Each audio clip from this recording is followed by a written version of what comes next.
오늘 이 시간에는 지난 시간에 이어서 죄인들에게 베푸신 하나님의 사랑이 무엇이고 그 사랑이 얼마나 큰지에 대한 것들을 살펴보는 둘째 시간을 갖기로 원합니다. 오늘 본문의 말씀은 죄로 말미암아 사망 가운데 처해졌던 인생들에게 하나님께서 베푸신 그 은혜에 대해서 말씀을 하고 있어요. 이 시간은 지난주에 이어서 죄인들에게 베푸신 그 하나님의 은혜의 두 번째 시간으로 함께 말씀을 살피면서 은혜를 나누기를 소원합니다. 죄인이었던 우리들을 사랑과 자비와 은혜로 구원해 주셨다. 우리에게 베푸신 하나님의 은혜에 오늘 또 정말 죄인이고 사망 가운데 있었던 우리를 사랑과 자비와 은혜로 구원해 주셨다라고 하는 것입니다. 4절, 5절, 6절, 3절 말씀인데 함께 좀 먼저 읽습니다. 시작. 은혜를 구성하신 하나님이 우리를 사랑하신 그 사랑을 인하여 헐로 주신 은혜를 그리스도와 함께 주셨고 너희가 은혜로 구원을 얻는 것이다. 또 함께 일으키사 그리스도 예수 안에서 함께 하늘에 앉히시니. 자, 이 말씀은 굉장히 좀 중요한 의미가 있어요. 구원의 시간적인 문제를 해결하는 굉장히 큰 키포인트죠. 우리의 구원이 어떻게 이루어져 있는지를 지금 어떻게 시간차로 설명을 하고 있어요. 5절에 먼저 보니까 뭐라고 그랬죠? 허물로 죽은 우리를 그리스도와 함께 살렸다 그랬어. 이 말씀은 우리의 중생과 관련된 말씀입니다. 이 말씀은 우리의 중생이 성경적 논리가 그렇죠? 우리의 주관적 체험이 아니라 예수 그리스도의 부활에 있다라는 것입니다. 아멘. 네, 우리는 흔히 중생을 자신의 체험과 자꾸 연관을 시켜서 생각하는 성향들이 많습니다. 하지만 우리가 알아야 할 것이 있어요. 중생과 중생 체험은 엄연히 다른 것입니다. 중생 체험이라고 하는 말들을 참 많이 하는데 이게 무엇일까요? 말 그대로 중생을 체험하는 것일까요? 이거는 체험할 수 있는 것이 아닙니다. 어느 누구도 중생 자체를 체험할 수는 없습니다. 그러면 소위 얘기하는 우리가 체험한다는 말을 참 많이 하는데 이 체험한다라고 하는 체험이 뭘까요? 그래서 어디까지나 내가 이미 중생한 사실을 깨달는 거예요. 믿어지는 거예요. 아멘. 여러분 성령의 역사에 의해서 눈물이 나고 콧물이 쏟아질 때 그때 여러분 거듭나는 것이 아니라 이미 거듭난 사실을 그때서 깨닫게 되는 거예요. 그러니 나 같은 인간을 하나님께서 구원하신 그 은혜가 얼마나 큰지 감사해서 눈물 콧물 다 쏟으면서 기뻐하고 하나님 앞에 감사드릴 수밖에 없는 거예요. 내 모습이 얼마나 추한지 보게 되는 거예요. 그래서 그때 얼마나 나 자신이 하나님 앞에 용서받을 수 없는 죄인이었으며 구제받을 수 없는 상태에 놓여 있었는지를 알게 되는 것입니다. 하나님께서 얼마나 큰 사랑으로 우리 자신들을 구원해 주셨는지 그것을 깨닫고 그것으로 말미암아 감동하고 감격하고 감사하는 삶을 살아야 하는 것입니다. 우리는 이것을 분명히 구분해 봐야 하는 것이죠. 사람들은 많은 사람들이 자꾸 자신의 체험과 중생을 일치시키려고 하기 때문에 많은 문제들이 신앙생활 속에서 발달을 하게 되는 것이죠. 체험이 전혀 없는 사람들은 구원에 대한 자신이 자꾸 없어지잖아요. 도대체 자신의 구원을 받은 것인지 못 받은 것인지 알 수 없는 가운데 구원의 확신을 갖지 못하는 것이죠. 그러니까 이런 사람들에게 이단들이 들어와서 미혹하는 거예요. 당신 구원 받았어? 나 잘 모르겠어. 여기는 구원의 확신이 없어. 여기 와야 돼. 반대 경우도 있습니다. 전혀 성령에 의한 체험이 아닌 엉뚱한 체험을 하고서 중생의 체험인 것으로 오해하는 사람들이 너무나 많지. 이런 사람들일수록 나타나는 현상이 뭐죠? 자신의 체험에 의심이 들 때 구원의 역사도 역시 의심이 들 수밖에 없는 것입니다. 그러면 우리가 분명하게 알아야 될 것이 있는데 성경이 가르치는 바 중생이라고 하는 것은 우리의 주관적 체험과 직접적인 관계가 없다라는 것입니다. 자, 사도 바울은 고린도후서 5장 17절 말씀에 보면 이렇게 말씀하고 있습니다. 고린도후서 5장 17절 말씀. 자, 우리가 다 알고 있는 말씀입니다. 고린도후서 5장 17절 찾으셨으면 우리 한번 읽어볼까요? 시작. 그런즉 누구든지 그리스도 안에 있으면 새로운 피조물이라 이전 것은 지나갔으니 보라 새 것이 되었도다라고 선언하셨어요. 성경을 잘 보세요. 여기 어디서 체험을 해야만 새로운 피조물이 된다라고 하는 말씀을 하고 있느냐라고 하는 것입니다. 누구 안에 있으면 우리의 구원자이신 예수 그리스도 안에 있으면 누구든지 새로운 피조물이라는 것이죠. 체험을 했어도 좋습니다. 전혀 체험을 하지 못했어도 상관이 없습니다. 다만 우리가 예수 그리스도를 믿는 그 믿음 안에 머물러 있다면 그 사람은 새로운 피조물이 되었는 것이죠. 거듭난 하나님의 백성이 된 것이죠. 사도 베드로는 베드로전서 1장 3절에서 이 부분에 대해서 확실하게 우리에게 설명을 하고 있습니다. 자, 베드로전서 1장 3절.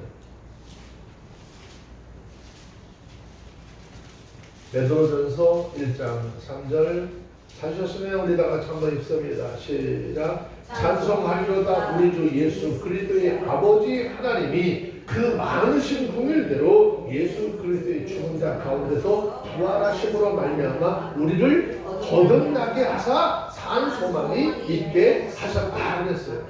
우리의 중생의 근거 어디 있는 거죠? 우리 체험에서 찾고 있습니까? 우리가 경험한 거에서 찾고 있습니까? 아니에요. 2000년 전에 죽음에서 다시 사신 예수 그리스도의 부활에서 찾고 있는 것입니다. 우리가 거듭난 것은 예수님의 부활로 말미암은 것이라고 분명히 이 말씀을 통해서 증거하고 있는 것이죠. 그런데 자신이 자꾸 체험에서 중생을 확인받으려고 하고 있으니 이게 굉장히 큰 문제인 것이죠. 어떤 특별한 체험이 없기 때문에 자신의 중생을 의심하고 불안해하는 사람들이 너무나 많은데 과연 그렇게 해야 되겠느냐라는 것입니다. 저와 여러분들이 이제 예수님 앞에 나오는데 온전한 믿음을 가지고 예수님 앞에 나오시기를 주의 이름으로 축원합니다. 저와 여러분들은 예수님이 2000년 전에 죽으신 그 죽음에서 부활하신 사실을 확실하게 믿는 것이죠. 약간의 의심이나 일말의 의혹 없이 우리가 그 사실을 믿는다라고 한다면 그때 저와 여러분들도 이 죄와 허물로 인한 죽음으로부터 다시 살아난 것입니다. 왜냐? 우리 예수님께서 저와 여러분들을 끌어안고 나를 대표하여 하나님 앞에 함께 살아나셨기 때문이죠. 그래서 예수님께서 우리에게 부활의 첫 열매라는 말씀을 하는 것입니다. 하나님께서 우리를 구원하신 것은 우리에게 어떤 어려움이 있었을까요? 우리에게 어떤 어려움이 있어서가 아니라 전적으로 하나님의 은혜로 구원받았다라고 하는 사실을 강조하고 있습니다. 구원은요, 과거에 또 현재가 있습니다. 우리 구원하실 계획은 이미 하나님께서 다 이루어 놓으신 것이죠. 그리고 하나님의 때가 돼서 우리를 부르시고 말씀을 믿게 하시고 하나님의 은혜로 구원을 얻는 하나님의 백성들이 되게 하셨어요. 내가 이 나이에 이제 예수 믿어서 아니에요. 그 이전에 여러분들에게 복음을 전하고 하나님께서 끌고 올라오는데요. 여러분 안 왔을 거예요. 이때 하나님께서 딱 데리고 오니까 이때는 말없이 끌려올 걸 하나님 다 계획하시고 이끌어 오시는 거예요. 내 나이가 몇 살이냐 이런 거 따지시지 말고요. 생각하시지 말고 내가 지금 생명을 가지고 있는 이 나를 최선을 다해서 예수 믿으시고 믿음 안에 거하고 영원한 생명을 얻어 달려갈 수 있는 우리 모두 되어지길 바랍니다. 6절 말씀해 보시니까 뭐라고 써니까 에베소 2장 6절 또 함께 일으키사 그리스도 예수 안에서 함께 하늘에 앉히셨다라고 했어요. 이 말은 어떤 거예요? 지금 현재적 구원의 의미를 가지고 있는 것이죠. 사도 바울은 예수님께서 부활하셨을 때 우리 역시도 다시 살아났을 뿐만 아니라 예수님께서 승천하셔서 하나님 보좌 우편에 앉아 계실 때 우리 역시도 그와 함께 하늘에 앉게 되었다라고 하는 것을 증거하고 있는 것입니다. 이것은 우리가 알지 않으면 안 되는 굉장히 중요한 사실에 관한 말씀입니다. 하나님께서는 왜 사도 바울을 통해서 이렇게 에베소 교회 성도들에게 말씀하고 있을까요? 왜 그가 에베소 교회 성도들에게 믿음의 눈이 열리기를 기도하면서 지금 이 하나님의 말씀을 전했을까요? 이 당시 에베소 교회 성도들은요, 복음에 대해서 예수 그리스도에 대해서 다 아는 것 같았지만 아직도 모르는 사람들이 너무나 많았습니다. 이것은 이 당시 에베소 교회뿐만 아니라 이 시대를 살아가는 수많은 교회 성도들, 그리스도인이라고 하는 모든 사람들도 마찬가지입니다. 그러므로 본문 말씀 우리 모두가 귀담아 듣고 제대로 깨달아야 하는 것입니다. 먼저 본문의 말씀을 제대로 이해하려면 부활하신 예수님을 바라보아야 하는 것입니다. 사도 바울이 소개하고 있는 부활하신 예수님은 지금 어디에 계실까요? 하나님 보좌 우편에 앉아 계시죠. 이것은 성경적으로나 신학적으로 정확한 표현인 것입니다. 현재 주님은 이 땅에 계신 분이 아니시죠. 2000년 전에 제자들이나 갈릴리의 사람들과 같이 우리 만나볼 수 있고 대화할 수 있는 그런 분이 아니라는 거예요. 다시 말씀드려요. 우리는 주님과 직접 대화를 나눌 수 있는 삶이 아니에요. 예수님은 이제 하나님 우편에 앉아 계시는 것이죠. 그곳에서 하나님과 대화하고 하나님과 교류하시고 우리 인생들을 위해서 중보 기도하시는, 변호하시는 그런 위치에 계신 것입니다. 이것이 곧 예수님의 부활을 의미하는 것이죠. 이러한 예수님의 부활의 성격을 가리켜서 사도 바울은 로마서 6장 11절에서 교회 성도들 안에서 그의 살으심은 하나님에 대하여 살으심이라. 예수 그리스도께서 살아나신 것은 하나님에 대하여 사는 것이라. 또한 그 예수를 믿는 우리 역시도 사망에서 생명으로 옮긴 자들이 되었다라고 말씀하고 있는 것입니다. 본문에서 사도 바울이 표현하고 있는 것도 바로 그러한 것이죠. 하나님 보좌 우편에 앉아 계시다라고 하는 이 말씀이 의미하는 바가 무엇일까요? 곧 예수님의 부활하심은 하나님에 대하여 살아나셨다는 것이죠. 따라서 우리가 예수 그리스도 안에서 함께 하늘에 앉게 되었다라고 하는 이 말은 정확한 의미는 무엇일까요? 그것은 우리가 우리의 중생이 철저히 하나님과의 관계 속에서 살아났다라고 하는 것을 설명하고 있는 것입니다. 우리는 이게 자꾸 중생이라고 하면 이 중생에 관해서 믿는 사람들은 의뢰 한 번쯤 경험하게 되는 홍역 같은 것으로 생각하는 경향이 너무나 많습니다. 그래서 철저하게 회개를 하기도 하고 눈물 콧물 한 차례 진하게 쏟음으로 마음이 순화되고 신앙이 순화되는 것 정도로 생각을 하죠.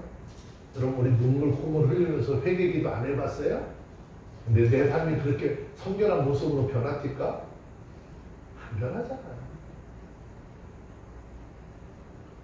우리 주변에 중생을 체험하는 사람들을 보면 생각도 가득한 자신의 중생 체험을 떠올리며 말하기를 그때가 좋았다라고 생각하는 그런 사람들도 없잖아 있습니다. 하지만 성경에서 말씀하고 있는 중생은 그런 것이 아닙니다.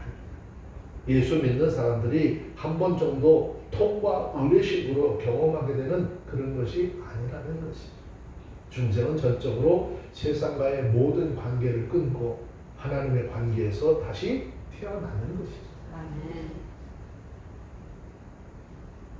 좀 더 정확하게 이야기를 하면 갈라디아서 6장 14절에서 증거하고 있는 것처럼 세상에 대해서 자신은 못 박히고 또한 세상을 향해 나 자신을 못 박아 버리는 것이죠. 세상과 타협하지 않는 것. 본문에서 사도 바울이 하나님께서 우리를 예수 그리스도와 함께 하늘에 앉히셨다라고 했죠. 다시 말해서 우리의 몸은 지금 이 땅에서 살고 있지만 삶은 우리 하나님과 지금 뭐 하는 거죠? 교제하는 거죠. 예배를 통해서 말씀을 통해서 예수님 만나고 날마다 하나님을 대면하는 삶을 사는 것이다 라고 하는 거예요. 따라서 중생한 사람은 이 세상의 사람과 살아가는 방법이나 생각이나 목표가 다르다라고 하는 것입니다. 예수 안에서 거듭난 우리의 삶은요 이제 이 땅의 삶의 목적을 두고 사는 것이 아니죠. 이런 삶을 성경은 누가복음 6장 31절에서 말씀하신 대로 별세의 삶이다라고 이야기해요. 한번 봅시다. 누가복음 9장 31절.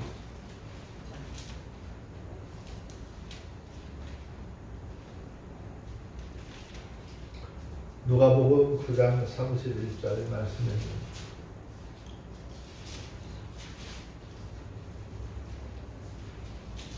찾으셨으면 함께 볼게요. 읽습니다. 시작. 영광 중에 나타나서 전사자 예수께서 예루살렘에서 별세 얘기를 하니까 참 성경을 읽는 목소리들이 왜 이렇게 다 죽어가는 것 같아요. 다시 한번 좀 큰 소리로 한번 읽습니다. 시작. 영광 중에 나타나서 전사자 예수께서 예루살렘에서 열사하실 것을 말씀하셨습니다. 네, 예수님은 영광 중에 우리 가운데 오셨지만 예루살렘에서 예수님 뭐 하실 것이라고요? 별세하실 것이다 그랬어요. 자, 여기서 말씀하고 있는 별세라라고 하는 말은요, 원어에 보면 엑소도스라고 하는 단어로 되어져 있습니다. 그러니까 이것은 마치 출애굽해서 광야에서 생활했던 이스라엘 백성들과 같이 전적으로 누가 하나님만 의지하고 그 하나님이 지시하신 그것으로만 목표를 삼아서 온 힘을 향해서 가지고 나가야 된다 그런 뜻이죠. 이스라엘 백성들이 애굽에서 나왔을 때 어땠습니까? 자기들 마음대로 막 가고 싶은 대로 간 게 아니죠. 하나님께서 그들의 지도자 모세를 세워서 그가 인도하는 대로 하나님만 의지하고 하나님이 지시하신 것으로 삶을 목적을 가지고 살아가는 것입니다. 마찬가지죠. 우리들도 이미 세상이라고 하는 곳에서 애굽하듯이 세상에서 우리는 나와서 이제는 누구를 따라가는 삶? 예수 그리스도를 따라가는 삶을 살고 있는 거예요. 이 삶은 언제까지 가느냐? 우리가 천국에 이르는 그날까지 삶을 살아가는 거예요. 근데 그 삶을 살아가는 동안에 내 마음과 내 생각대로 살아가는 것이 아니라 주님이 인도하시고 주님이 이끄시는 방법대로 살아가는 거예요. 출애굽했던 이스라엘 백성들의 삶을 보세요. 하나님이 구름으로 그들 가운데 임재하셨을 때 그들은 하나님의 인도함을 따라 살았어요. 하나님이 움직이지 않으면 안 움직였어요. 여러분, 우리의 삶도 마찬가지예요. 지금 우리가 이 땅에서 삶을 살면서 하나님의 말씀이 왜 중요하느냐? 하나님의 말씀이 우리는 그렇다라고 하면 그 하나님의 말씀을 믿고 따라가야 하는 것입니다. 아멘. 아무리 좋다 할지라도 그것이 하나님의 말씀에 봤을 때 본질적으로 이거 아니라라고 하면 그 길을 걸어가지 않을 수 있는 그런 하나님의 사람들의 삶이 되어져야 하는 것입니다. 아멘. 자, 성경 로마서 6장 4절에 있는 말씀을 잠깐 한번 보겠습니다.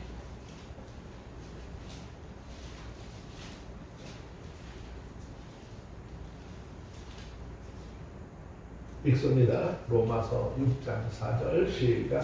그러므로 우리가 그의 죽으심과 하여 세례를 받음으로 그와 함께 장사되었나니 이는 아버지의 영광으로 말미암아 그리스도를 죽은 자 가운데서 살리심과 같이 우리도 또한 새 생명 가운데 행하게 하려 하심이라 그랬어요.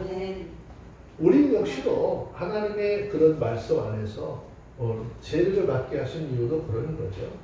의미적으로 예수님과 함께 지낸 바 되었다라고 하는 것입니다. 다시 거듭난 예수 그리스도의 이름으로 다시 태어난 그런 새로운 생명을 주어서 다시 살게 하신 이런 것과 같은 것인데, 이건 지금 하나님께서 이런 과정들을 겪게 하신 것은 다른 것이 아니라 우리가 예수 그리스도를 통해서 우리에게 주신 새 생명 가운데 행하게 하려 합니다. 아멘. 믿음의 사람의 삶은 하나님의 사람으로서의 삶을 사는 것이고 주님 뜻대로 삶을 살아가는 것이죠. 자, 그러면 이 구원을 얻은 자의 삶이 어떤 삶을 살아야 되느냐? 뭐 사람의 양식으로 이야기하는 것이 아니라 성경에서 이렇게 구원 얻은 사람의 삶은 어떤 형태의 삶을 살아야 되는지, 자, 골로새서 3장 1절 2절 말씀 합니다. 골로새서 3장 1절 2절 말씀입니다.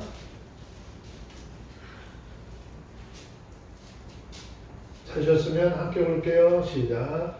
그러므로 너희가 그리스도와 함께 다시 살리심을 받았으면 위의 것을 찾으라. 거기는 그리스도께서 하나님 우편에 앉아 계시느니라. 위의 것을 생각하고 땅의 것 생각하지 말라 그랬어요. 이 말씀은 이런 거죠. 새로운 피조물이 된 사람이 우리의 몸은 비록 지금 이 죄악과 사망 가운데 있는 땅에 살지만 너희들 제발 이 땅의 것 추구하는 사람이 아니라 위의 것 영원한 하나님의 나라의 것을 찾는 그런 하나님의 사람의 삶이 되어져야 한다는 거예요.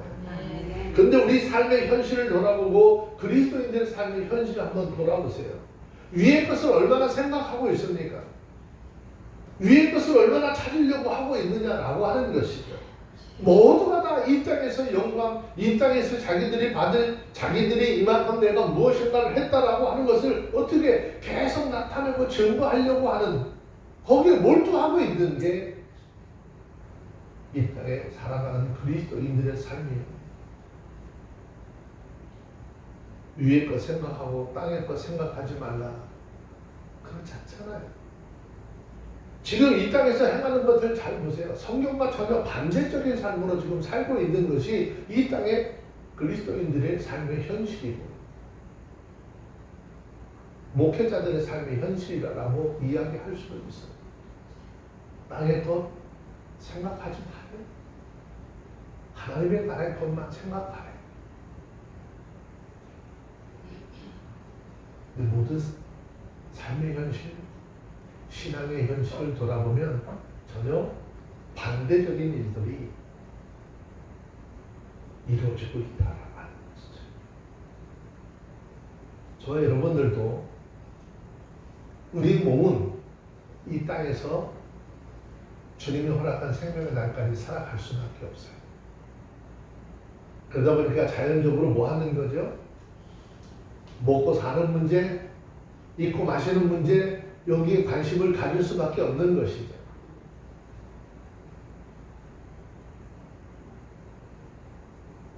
우리의 기도가 전부 다 거기에 가서 맥혀 있잖아요. 거기에 가서 붙들려 있잖아요. 예수님께서 우리에게 말씀하시기를 뭐래요? 야, 먹는 것, 입는 것, 마시는 것, 그것 때문에 기도하지 마. 그거는 이방인들이나 하는 거야. 너희는 먼저 너희의 삶이, 너희의 신앙이 하나님의 나라와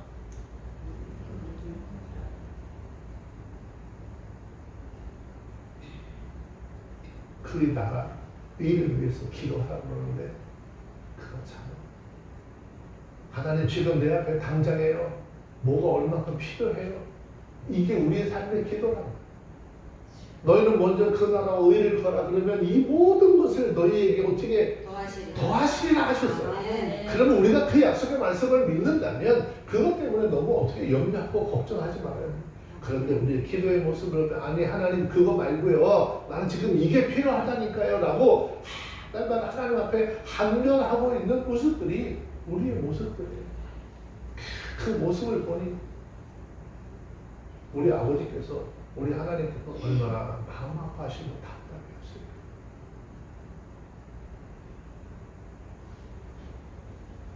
물론 우리가 이 땅에 살면서 먹고 마시고 입는 문제 소홀히 할 수는 없습니다.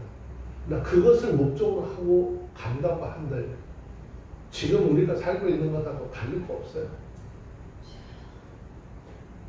믿음 안에서 하나님께서 때를 따라서 먹기도 하시고 마시기도 하시고 입기도 하시는 그런 은혜를 바라보시면서 이제 우리 모두가 예수 그리스도를 통해서 우리에게 주신 영원한 천국 하나님의 나라에 대한 소망을 가지고 살아갈 수 있는 저와 여러분들이 되어주시길 바랍니다. 아멘. 우리 갈라디아서 2장 20절 말씀을 너무 잘 외우고 있죠. 내가 그리스도와 함께 십자가에 못 박혔나니 그런즉 이제 내가 산 것이 아니요 오직 내 안에서 예수 그리스도께서 사신 것이다. 이제 내가 육체 가운데 사는 것은 나를 사랑하사 나를 위하여 자기 몸을 버리신 하나님의 아들을 믿는 믿음 안에서 사는 것이라. 아멘. 여기서 말하는 이제 내가 살았다. 나를 사랑하사 자기 몸을 버리신 예수 안에서 산다라고 고백하고 있는 거예요. 그렇다면 저와 여러분들이 정말 예수 그리스도를 믿는 그 믿음 안에서 살고 있다라고 지금 고백하고 있느냐, 그런 삶을 살고 있느냐라고 하는 것이죠. 나를 사랑하사 자기 몸을 버리신 예수 안에서 산다라고 하는 이 고백이 구원을 얻은 하나님의 사람들의 삶인 것입니다. 자신은 십자가에서 이미 예수님과 함께 죽었어요. 아멘. 이제 부활하셔서 우리 가운데 살아서 역사하시는 그 주님과 함께 살아가는 삶인 것입니다. 아멘. 저와 여러분 모두에게 주님이 함께 하시는 삶이 있어지기를 주의 이름으로 축원합니다. 아멘. 정말 이 주님 잊어버리지 않으시고 주님과 함께 더불어서 온전한 믿음의 삶을 살아가는 모두가 되어주시기를 다시 한번 주의 이름으로 축원합니다. 아멘. 자, 그리고 에베소 2장 6절을 보면 아주 중요한 말씀이 한 절 더 나오는데 6절 하반절에 보면 그리스도 예수 안에서 함께 하늘에 앉히셨다 그랬는데 이 말은 우리 구원의 미래를 보여주는 것입니다. 우리 구원의 완성은 예수 그리스도와 함께 하나님의 영광의 보좌에 앉는 것이라는 것입니다. 그래서 이 영광을 바라보고 사는 것이 우리 그리스도인들의 삶이라는 것입니다. 아멘. 그렇기 때문에 우리들이 세상을 살아가면서 때때로 어려움을 당해도 참고 견딜 수 있는 것입니다. 조금만 지나면 지금보다 훨씬 더 좋은 그런 것들이 우리를 위해서 예비되어져 있다라고 하는 것을 아는 것이죠. 많은 사람들이 그러잖아요. 힘들고 어려운 삶이 있지만 그 힘들고 어려운 삶을 버텨낼 수 있는 게 뭐죠? 그들의 마음속에 무슨 생각이 있어요? 아, 어제는 그랬어. 또 오늘의 삶이 그랬어. 근데 그 사람의 삶의 기대는 뭐죠? 오늘보다 내일은 좀 더 나아지겠지. 내일 가봤는데 달라진 게 없어요. 변한 것이 없어요. 좀 더 좋아진 것이 없어요. 그런데 그때 좌절하고 낙심하는 것이 아니라 어떡하죠? 아, 오늘은 또 이렇지만 내일은 오늘보다 좀 낫지 않겠어?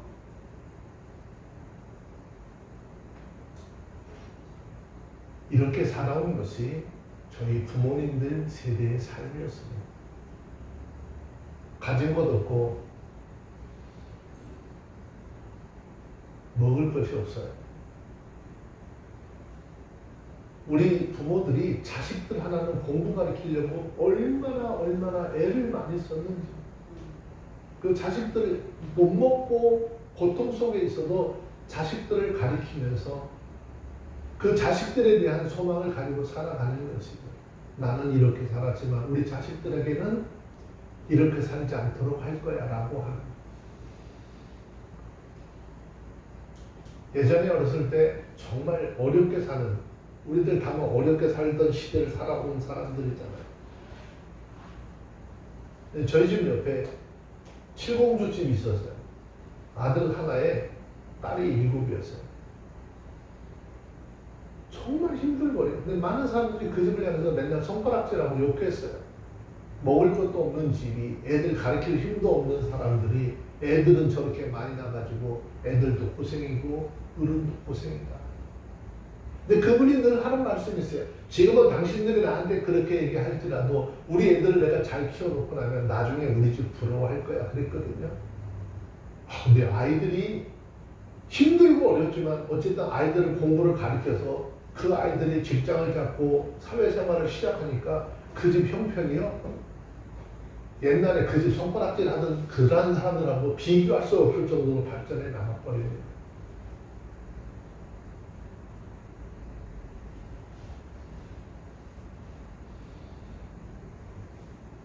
지금 우리 그리스도인들의 삶을 살아가는 모습, 또 우리 신앙적인 모습을 한번 보세요. 우리가 말씀대로 살려고 하고 하나님 말씀 중심으로 내 삶을 포커스를 맞춰서 살려니까 여러 가지 힘든 것이 있어요. 교회 정도도 힘들고, 그죠? 하지만 이 속에서 어떻게 해요? 지금 눈에 보이는 그것 때문에 목적이 아니라 우리는 영원한 하나님의 나라에 대한 소망을 가지고 살아가는 것이죠. 예수님께서 우리에게 말씀하신 이 좁은 길, 좁은 문 가라가실 그 길을 우리는 걸어가야 하기 때문에. 왜? 그 길 많이 걸어가야 그 길 끝에서 우리의 영원한 생명의 주이신 그 주님을 만날 수 있기 때문에. 아멘. 힘들고 어려워도 가는 것이죠. 예수 믿기 전에 하늘 바라보는 것 참 되지 않았어요. 하나님 나라의 소망 받지 않았어요. 근데 예수 믿고 난 후에 이제 하늘을 쳐다보는 습관이 생겨나죠. 여러분 하늘 잘 안 쳐다보세요? 여기 하늘 쳐다본다는 건 육신의 눈을 떠가지고 밤마다 별이 몇 개 떤다 그거 보는 게 아니라 우리 마음속에 하나님의 나라에 대한 소망을 가지고 사는 것을 의미하는 것이죠. 왜 그렇게 하나님의 나라에 대한 소망이 있어요? 요한복음 14장 3절 말씀에 보면 예수님께서 부활하시고 죽으시고 부활하시고 저기 천국에 가시면 하실 일이 있다라고 했잖아요. 그 하실 일이 뭐죠? 내가 거기를 가서 너희를 위하여 처소를 예비하겠다는 거잖아요. 우리가 머물러 있을 처소, 내가 다시 와서 너희를 내게로 영접하여 나 있는 곳에 너희도 있게 하리라. 아멘. 우리가 주님과 함께 있도록 하나님 우리를 주님 처소를 예비하는 거예요. 아멘. 그리고 그 날에 이르면 우리를 부르신 예수님이 우리를 하늘 보좌에 앉게 하여 주실 것이라는 거죠. 아멘. 여기서 삶은 어떤 삶을 살았느냐 중요하지 않아요. 그것이 바로 부자와 거지 나사로를 통해서 우리 가운데 보여주는 거예요. 부자는요, 이 땅에 살 때 얼마나 대단한 권세를 가지고 많은 사람들이 그 집에 초청하면 안 올 사람이 없었어요. 근데 하나님의 나라에 가서 저는 그걸 보면서 지난번에 말씀을 드렸지만 가슴이 아픈 게 그 부자라고 하는 사람이 이름이 없었겠어요? 있지 않았겠어요? 근데 하나님의 나라에서 부자의 이름이 없네. 지옥한 백성이라. 그냥 그 사람은 세상에서 부자로 살던 사람이야. 근데 그 부자의 문간에서 부스러기 던져주는 그런 음식 주워 먹고 살던 나사로는 이름이 하나님 나라의 기록이 되었다는 거잖아요.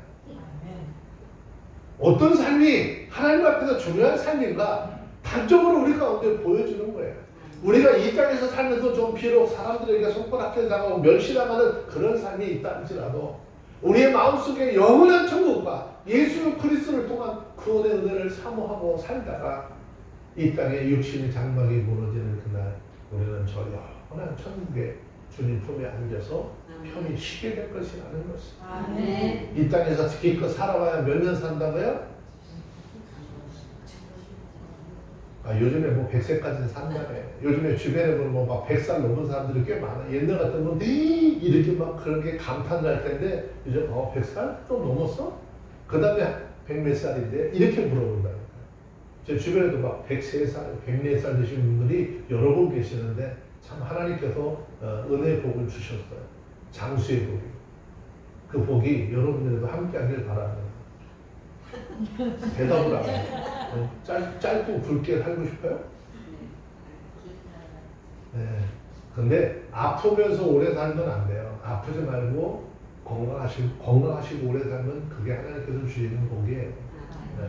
자, 그러면 우리에게 주신 이 구원이 어떻게 이루어졌나? 8절, 9절에 있는 말씀으로 내려가서 봅시다. 9절입니다. 시작. 너희가 그 은혜를 인하여 믿음으로 말미암아 구원을 얻었나니 이것이 너희에게서 난 것이 아니요 하나님의 선물이라. 해에서 난 것이 아니니 이는 누구든지 사랑하지 못하고. 네, 에베소 2장 8절 말씀을 통해서 우리에게 구원에 관련한 말씀인데 이거 대단히 중요한 말씀이에요.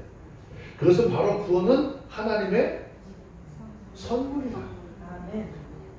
그렇지만 이 표현만 가지고는요 하나님이 주시는 구원의 성격을 다 표현해서 말할 수 없습니다. 그래서 덧붙이는 말씀이 뭐죠? 이거 너희에게서 난 것이 아니라는 거예요. 이 말씀의 올바른 해석은 이런 거예요.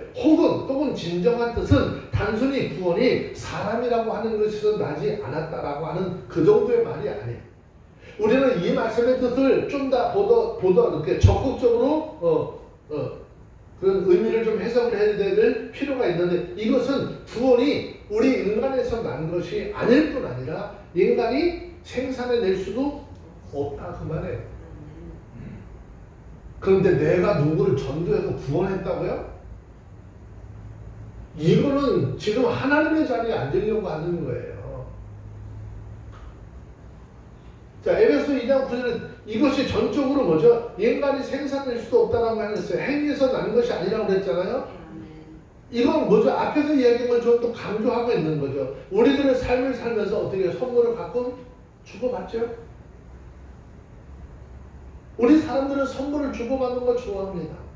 주는 것도 좋아하고 받는 것도 좋아하죠. 그런데 그 선물이라는 것이 다 어떤 것일까요? 단 하나의 예외도 없이 인간이 생산을 해냈거나 최소한 이 세상에서 사람들이 구할 수 있는 것. 그런데 조금 귀하다, 조금 가치 나간다라고 하는 판정받는 것도 있지만 사소한 것도 있죠. 아무리 귀한 것이라 할지라도 세상에 없는 것은 우리가 선물을 할 수 없는 것이죠. 그런데 구원이라고 하는 것은 그런 성격의 것이 아니라는 것이죠. 구원은 세상에 그 어디 가서도 구할 수도 없고 사람이 만들어낼 수도 없는 그런 성격의 것이죠. 욥기에 보면 욥이 지혜에 관해서 하나님 앞에 고백한 말이 있습니다. 욥기 28장입니다. 욥기 28장 12절 13.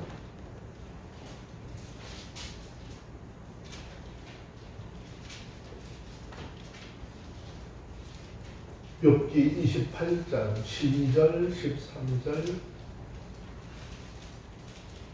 찾으셨으면 함께 볼까요? 읽습니다. 시작. 그러나 지혜는 어디서 얻으며 명철의 곳은 어디인고 그 값을 사람이 알지 못하나니 사람 사는 땅에서는 찾을 수 없구나.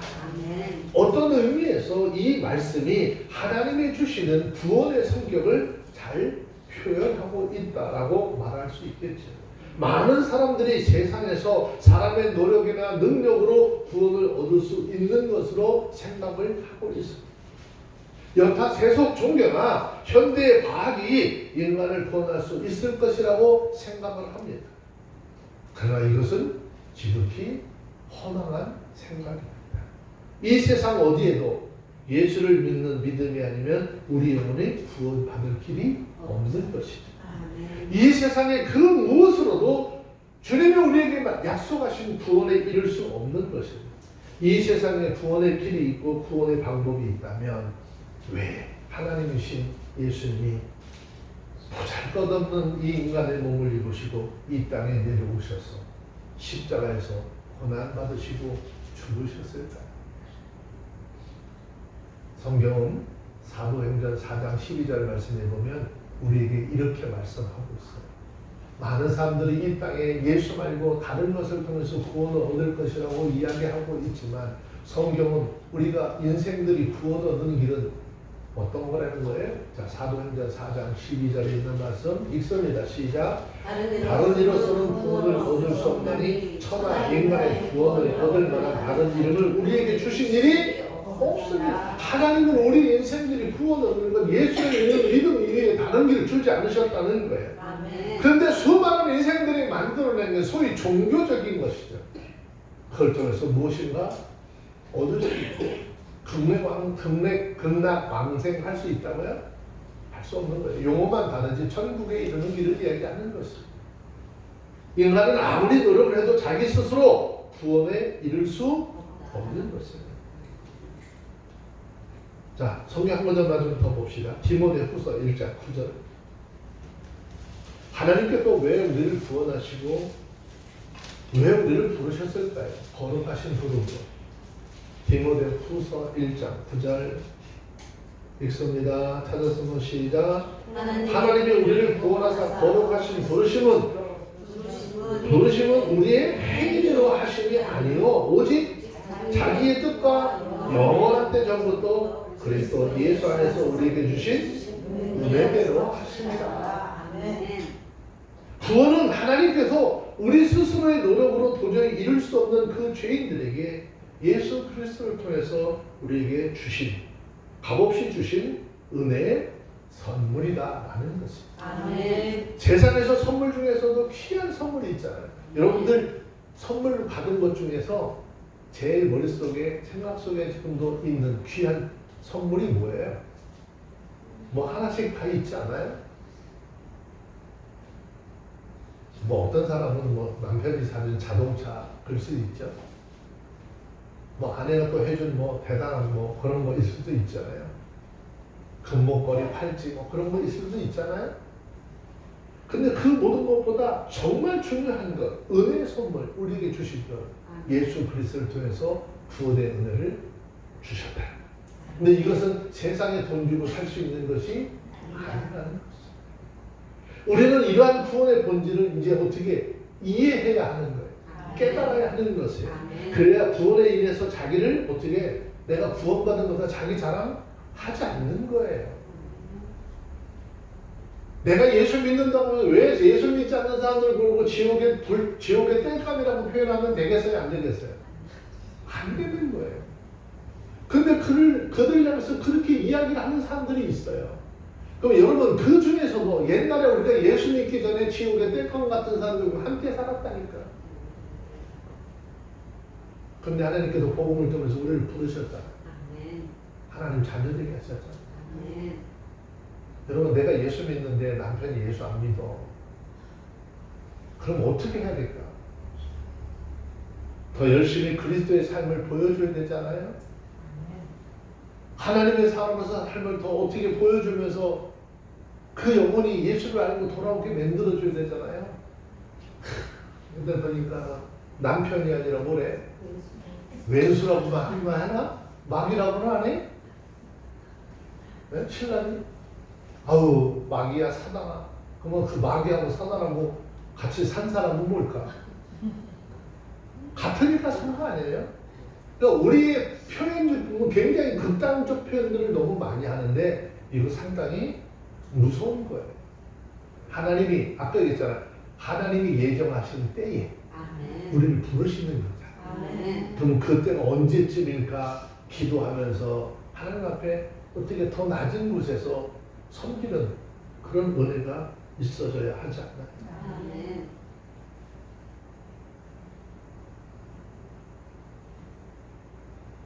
구원 얻은 이 구원의 본질을 아는 사람은 사람 앞에 하나님 앞에 겸손해지고 오직 하나님만 자랑하게 되어져 있습니다. 그렇다면 하나님께서 우리에게 이런 은혜를 베푸신 이유가 뭐냐는 거죠. 내가 이런 은혜를 받을 만해서일까요?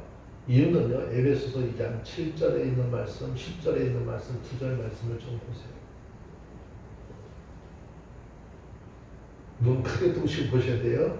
에베소 2장 7절 먼저 읽을게요. 시작. 이는 그리스도 예수 안에서 우리에게 자비하심으로써 그 은혜의 자비의 풍성한 은혜의 모든 세대에 나타나게 하시리라. 10절. 우리는 그의 만드신 바라 그리스도 예수 안에서 선한 일을 위하여 지으심을 받은 자니 이 일은 하나님이 전에 예언하사 우리로 그 가운데서 행하게 하려 하시리라. 네. 예수 안에 또 우리에게 자비하심으로써 그 은혜를 지극히 풍성함을 지금 우리가 예수 그리스도를 통해서 은혜를 풍성하게 받았잖아요. 아멘. 그것을 어떻게 오는 여러 세대에 어떻게 하는 거예요?